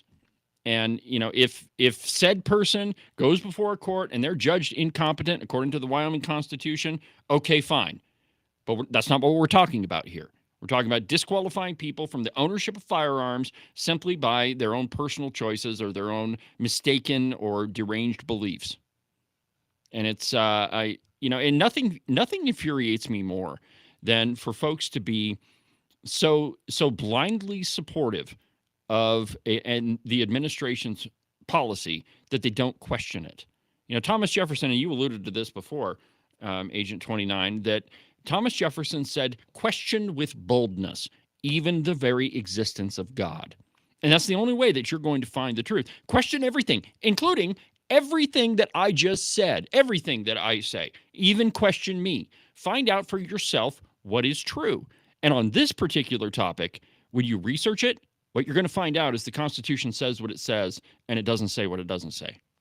Okay, but don't apply that to me because I'm a preacher. Therefore, my words are just like God's. Wait, I'm waiting for lightning. But Yeah. I just, the truth is the truth. And sometimes it hurts a little bit. And I just want to share that from way back at the beginning of the show. Exactly right. That's you, isn't it? All right. So anyway, my friends, I think we've probably beaten that horse till it's to a pulp. Well, there's a couple of other pieces that I want to bring to your attention. We've only got about 4 minutes left in the program, but there's another interesting piece on the cow pie, and it's entitled "Trump's Offshore Wind Crackdown Has Wyoming Wind Advocates Worried." All right. So we talked, during the interview with Marie, we talked about this a little bit. And let me just read you a couple of the opening paragraphs here. Quote, energy supporters across Wyoming are holding their breath as they wait to see how the Trump administration's continued steps against offshore and onshore wind projects will impact the industry in the Cowboy state. Department of Health and Human Services Secretary Robert Kennedy, during a Tuesday cabinet meeting, announced that, quote, an interdepartmental coalition of Trump administration leaders are now collaborating on an effort to examine the risks associated with offshore wind. Well, this article goes on to talk about the onshore wind projects that are in Wyoming. And, there's, and I'm going to tie this to an opinion piece that was written by Senator Steinmetz. I really suggest, I talked about that yesterday on the program. You really need to go read that one as well, because her point is that when your private property rights infringe on another's or a group of individuals, it is no longer a question of private property rights. It's a question of policy. And when even though somebody may come to you and say, we want to put up a windmill on your property. Okay, fine. Well, that's your decision to say yes or no. But that doesn't mean that it doesn't affect all of the other property owners around you. And so when we talk about wind projects or, nuclear projects or whatever, we have to be very clear about what the implications to our rights are. That it is not necessarily just private property rights, that there are policy concerns with it as well. Because the number one job of government is to protect individual rights. That's the number one job. And so if you have a project such as a wind project that's going to infringe on the rights of other people, and I'm sorry, Ken, we didn't get to the meeting that you went to yesterday, but this is kind of... Yeah, that's what I was going to say. You know what? Actually, if you're okay with it, let's just go a little bit long today, and let's just go ahead and talk about that. Okay. There is a subdivision here in Sheridan, and the people that bought that, it's a very nice subdivision, sits in the foothills with a beautiful view of the mountains. And when they built this subdivision, they had an agreement that any utility lines would be buried underground. And then they've been there for, I think, 25 years. Yeah, it's been a long time. And now a particular rancher in the area, or a rancher's family, have sold or allowed a right-of-way through this property directly adjacent to, in fact, within 50 feet of some of these homes, for a high transmission power line to go through. I can't even imagine all of the things that factor into that, whether it be health. You don't want to live directly under one of those things, going right over your backyard. You've got the beautiful view of the Bighorns that is now obstructed. Your property values are going to go down. What right has Montana Dakota Utilities to do that? And that's what we were challenged. That's where I was yesterday morning, was at a discussion about that. Plus, MDU also wants to raise their rates 25%. Of course they do. So I had to get on there with my brother Tony Locke and say, okay, how do we fight this? Because he's an expert at that. But it's an interesting discussion because businesses also have a right to operate. And, well, Montana Dakota Utilities, their business is providing power and gas And so they absolutely have a right to continue their business. But I think the distinction here is you can't do so in violating other people's rights. Now, of course, there's contract law and a whole bunch of other stuff that goes into this. But the question is, how could it possibly be okay to force another private property owner to put up with a power line that's going to cross their property? I mean, you own the airspace above it. This is the whole corner crossing. Actually, it doesn't cross their property, but it's right adjacent to it. But the harms principle does come into play. Yes. Because these homes, the property values are going to go down. And one of the questions that I brought up at the hearing was, what's the percentage difference between what it would cost MDU to bury this thing and preserve the property rights and not harm their neighbors? The cost to them is fairly substantial.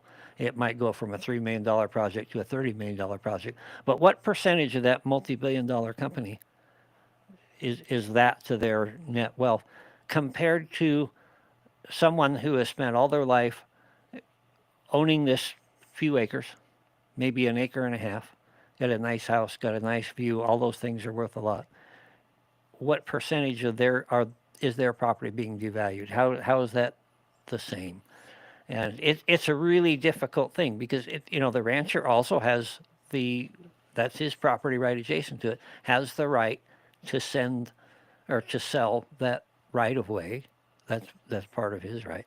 It is interesting though that they're the ones, this same rancher are the ones that did the subdivision in the first place, and they knew full well that everything was going to be underground there. So there's a lot of things that go into play here, but to me, it kind of Well, actually, in many ways, this goes back to the discussion we were having earlier. That the law is the law, and that you have to follow it. And if you've made an agreement, no matter if it was 20 years ago or yesterday, if you made an agreement that all of those power lines are to be buried, and I haven't looked at any of this, and you were at the meeting, I wasn't.